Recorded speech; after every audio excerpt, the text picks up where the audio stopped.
ఎవరి సుబ్రహ్మణ్యం చరిత్ర ఎవరి కోసమో కానే కాదు, నా కోసం నేనే. ఎంతమంది ఎన్ని రకాలుగా భోంచేశారు అని తెలియడం వల్ల మన ఆకలి తీరుతుందా? తీరనే తీరదు. వాళ్ళు పంచభక్ష్యాలతో భోంచేసినా కానీ మనం పచ్చడి మెతుకులో తిన్నటువంటి తిండే మనకు తెలుస్తుంది. అంటే మన అనుభవంలోకి వస్తేనే మనకు తెలుస్తుంది. అదే రకంగా ఎవరెవరు ఎన్నెన్ని శాస్త్రాలు వ్రాసినవి చదవడం వల్ల ఆత్మానుభూతి అనేటువంటిది కలుగుతుందా? అది మనం అనుభవించాలి. చిన్న వాక్యమైనా సరే మనం అనుభవించిందే మన దుఃఖాన్ని తొలగిస్తుంది.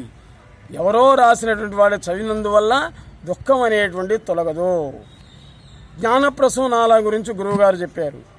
తనకు తాను ఇతరంగా అనిపించాలి, లేదా ఇతరం కూడా తానే అని భావించాలి. ఇదే దైవానుభవం అనంటే. జగత్తులో తానుంటే తాను సాకారుడై, తనతో సహా జగత్తు తనలో ఉంటే అది నిరాకారత్వం అవుతుంది. ఇతరుల మౌనం మౌనమే అవుతుంది, మాట మాటే అవుతుంది. ఈశ్వరుని యొక్క మౌనము కూడా మాటే, ఆయన మాట మౌనమే అవుతుంది. దేవుడు అంటే ఆయనే పెద్ద జీవుడు, జీవుడు అంటే చిన్న దేవుడు. ఈశ్వరుడు లేని చోటులో నరకం ఉంటే నరకం అనేది నిజంగా నరకమే అవుతుంది. అది కానీ ఈశ్వరుడు లేని చోటే లేదు కదా, అంతటా ఉన్నాడు, పరమేశ్వరుడు నిండే ఉన్నాడు. కాబట్టి ఈశ్వర భక్తులకి నరకం కూడా ఒక స్వర్గమే అవుతుంది. మిగతా అన్ని విషయాలలో పొందేటువంటి వాడు, పొందబడేది అనేవి రెండుంటాయి. ఒక్క ముక్తి విషయంలో మాత్రమే ముక్తి అనేటువంటిది ఉంటుంది. పొందేటువంటి వాడు ఉండడు, పొందబడేది ఉండదు. అజ్ఞాని ఆనందాన్ని అభినయిస్తాడు, అంతే, అభినయిస్తాడు. జ్ఞాని దుఃఖాన్ని అభినయిస్తాడు. ఇద్దరికీ తేడా అది. చెంగల్వరాయుడు అనేటువంటి అతను వచ్చాడు. మామూలు పౌర్ణమి మాసానికి ఒకసారి వస్తుంది, గురు పౌర్ణమి సదా ఉంటుంది కదా అని అడిగారు. అప్పుడు సుబ్రహ్మణ్యం గారు చెప్తున్నారు, చూడండి, మామూలు పౌర్ణమికి గురు పౌర్ణమికి తేడా ఏంటి అసలు అని అడిగారు. ప్రశ్నించేవాడే ఒక పెద్ద ప్రశ్న. నీ ఆమోదంతో కూడా నిమిత్తం లేకుండా ఉంటుంది ఆత్మానుభవం అనేటువంటిది, అంతే. సదా దైవ సన్నిధిలో గడపాలని కోరిక అని అడిగాడు ఒక ఆయన. మీ కోరిక గొప్పదే, కానీ అనంతుడైనటువంటి దేవుడికి అసలు సన్నిధి అనేది ఎక్కడుంటుంది? మొత్తం ఆయన సన్నిధే. సిద్ధి పొందాక సాధనను విరమించుకోవడం కాదు, సాధనను విరమించుకున్న తర్వాతనే ఉండేటువంటిదే సిద్ధి అనేది అవుతుంది. ఆ పరమ విరమణే పరమ విశ్రాంతి. నేను అనేటువంటి పదం మాత్రమే కాదు, ముందు వెనకాల ఒక్క అక్షరం కూడా లేకుండా ఉన్నటువంటి పదం ఏదైనా అది పరమే అవుతుంది. తనకు ఒక గురువు ఉండి మరో గురువు ఇచ్చినటువంటి ఉపదేశాన్ని స్వీకరించొచ్చా అని ఒక భక్తుడు అడిగాడు. ఆల్రెడీ ఒక గురువు ఉన్నాడు, ఇంకొక గురువు ఉపదేశించాడు, ఆ ఉపదేశాన్ని స్వీకరించొచ్చా అని అడిగాడు. చూడండి ఎటువంటి ప్రశ్న అడిగాడు. గురువుగారు చెప్తున్నారు, ఈశ్వరుడే దిగి వచ్చినా స్వీకరించొద్దు, స్పష్టంగా చెప్పారు సద్గురు సుబ్రహ్మణ్యం గారు. ఒక గురువుని ఎన్నుకున్నావు, ఆయన మాటనే పాటించాలి. ఇంకో గురువు వచ్చి చెప్తాడు, ఇంకో గురువు వచ్చి చెప్తాడు, ఎన్ని మాటల్ని పాటిస్తావు నీవు?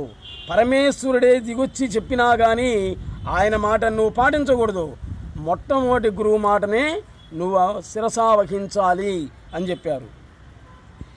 నీ గురువు యొక్క వాక్యే నీకు పరమ ప్రమాణం అవుతుంది. అసలు దీపావళి అని అంటాం. దీపావళి అంటే దీపముల వరుస అని మామూలు అర్థం.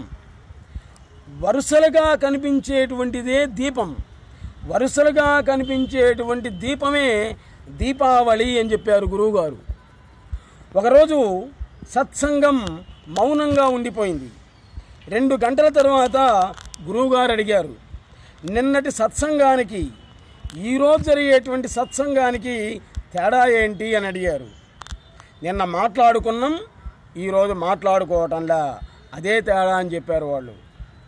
ఈ దినమే మనం నిజంగా మాట్లాడుకున్నాం. భ్రమరం అంటే తుమ్మెద ఆకాశంలో షికార్లు కొడుతున్నంతసేపు ఝంకారం చేస్తూనే ఉంటుంది. మకరందం గోలేటప్పుడు మౌనంగా ఉంటుంది, అది ఆస్వాదిస్తూ ఆనందిస్తూ ఉంటుంది. ఈరోజు మన సత్సంగంలో కూడా అదే జరిగింది అని చెప్పారు గురువుగారు. ప్రపంచాన్ని ప్రపంచంగా చూస్తే అది ఒక బంధమే అవుతుంది.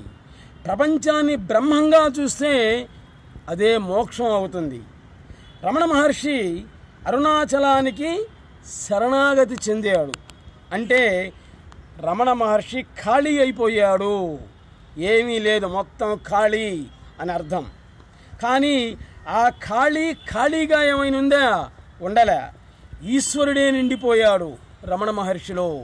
అది మహాత్ముడి యొక్క గొప్పతనం.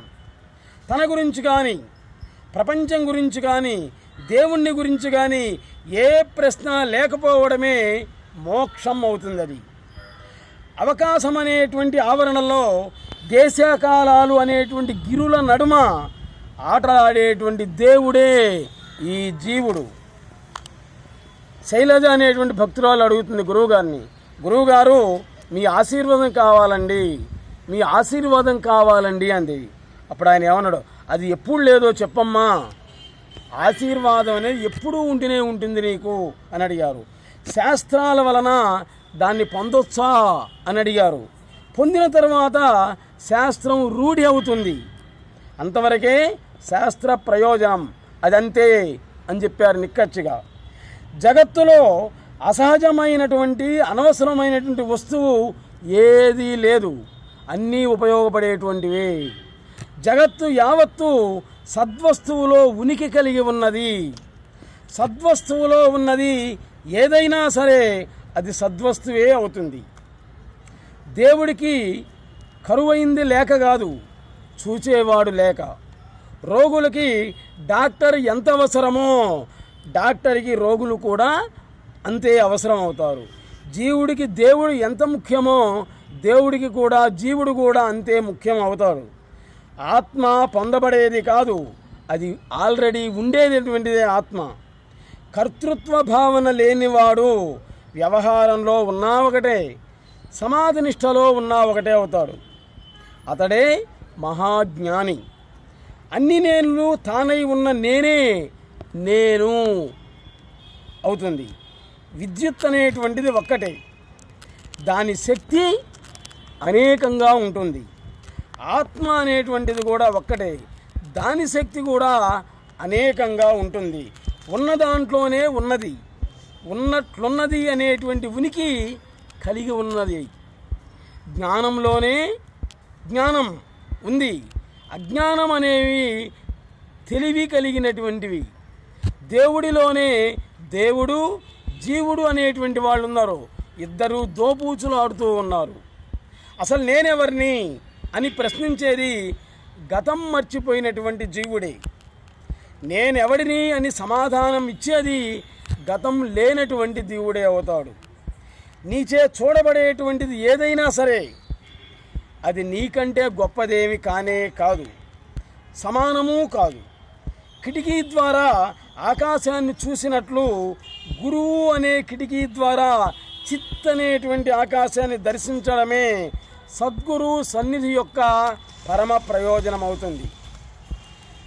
శ్రీ మహావిష్ణువు కృత, త్రేత, ద్వాపర యుగాలలో అవతరించాడు అనేటువంటిది సరైంది కానే కాదు. కృత, త్రేత, ద్వాపర యుగాలుగా అవతరించాడు ఆ మహానుభావుడు. ఆ యుగాలే ఆయన, ఆ యుగాల్లో ఆయన అవతరించలే. ప్రతి తనువు ఓ సెల్ ఫోన్ లాంటిదే అవుతుంది. తనువు నుండి వెలువడేటువంటి ప్రతి పలుకు దేవుడి పలికే అవుతుంది. అది స్వయంగా పలికేటువంటి శక్తి తనువుకుందే లేదు, దేవుడికుందే లేదు, ఇద్దరికీ లేనే లేదు. భయము తన మేర మీరినప్పుడు అదే అభయం అవుతుంది. అసత్యము తన మేర మీరినప్పుడు అది సత్యమే అవుతుంది. అజ్ఞానము తన మేర మీరినప్పుడు అదే మహాజ్ఞానం అవుతుంది. జీవుడు తన మేర మీరినప్పుడు దేవుడే అవుతాడు. జీవుడే దేవుడు. ఉనికి కలిగిన వాళ్ళలో తేడాలుంటాయి, కానీ ఉనికికి ఏ తేడాలనేటువంటివి ఉండవు. జ్ఞానం కలిగినటువంటి వాళ్ళలో తేడాలుంటాయి, కానీ జ్ఞానానికి ఏ తేడా అనేటువంటిది ఉంటుందా? ఉండనే ఉండదు. ఆనందం కలిగిన వాళ్ళల్లో ఎన్నో తేడాలుంటాయి, కానీ ఆనందానికి తేడాలు ఉండవు. ఎలా కనిపించినా సరే, ఎలా అనిపించినా సరే ఉన్నది సద్వస్తువు, అది ఒక్కటే. నీ కనుచూపు పారినంత వరకు ఉన్నటువంటిదే ప్రపంచం. నీ ఊహాజనితమైనటువంటి పూరణ మాత్రమే అది. నీవు చూసేటువంటి దృశ్యానికి ఉన్నటువంటి అవధికి అవతల ఉన్నదంతా కూడా కేవల ఆత్మయే అవుతుంది.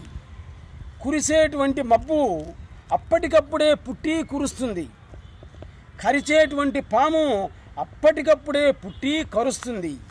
నీవు కనేటువంటి దృశ్యం అప్పటికప్పుడే పుట్టి కనపడుతూ ఉంటుంది. బాబు అనేటువంటి వాడు ద్రష్ట అయినప్పుడు దృశ్యం యొక్క ఎఫెక్ట్ బాబుకు తప్పనిసరిగా ఉంటుంది. బాబునే దృశ్యంగా చూసే ద్రష్టకి, అంటే ఆత్మకి, ఆ దృశ్యం యొక్క ఎఫెక్ట్ అనేటువంటిది ఉండనే ఉండదు. మన లెక్కలో తేడా వస్తే భగవంతుడు అవతరించడు. భగవంతుని లెక్కల్లో తేడా వస్తేనే ఆయన అవతరిస్తాడు, అంతే. ఎవడికి అవసరమైన వేదాంతాన్ని వాడి జీవితమే అవుతుంది, నేర్పిస్తుంది. దానికోసం ప్రత్యేకించి పుస్తకాలు ఏమి నువ్వు చదవాల్సిన అవసరం లే. ప్రతి వాని జీవితం కూడా ఒక సిద్ధాంతమే, ఒక వేదాంతమే అవుతుంది. చిలకమ్మ అనే శిష్యురాలు అడుగుతున్నారు గురువుగారిని, ఒక్కొక్కరు ఒక్కొక్క సమస్యతో మీ దగ్గరికి వస్తుంటారు కదా, మీకు ఇబ్బందిగా అనిపించదా అని అడిగారు. ఉదయం నుండి సాయంత్రానికి ఎంతోమంది వస్తుంటారు సమస్యలతో, మీకు ఇబ్బందిగా అనిపించదా అని అడిగారు ఆమె.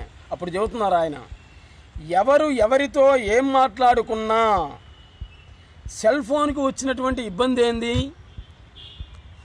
ఎవరితో ఏం మాట్లాడుకుంటే ఫోన్కి ఏమన్నా ఇబ్బంది వస్తుందా? దీనికి ఏం ఇబ్బంది లేదు, వాళ్ళకే ఇబ్బంది.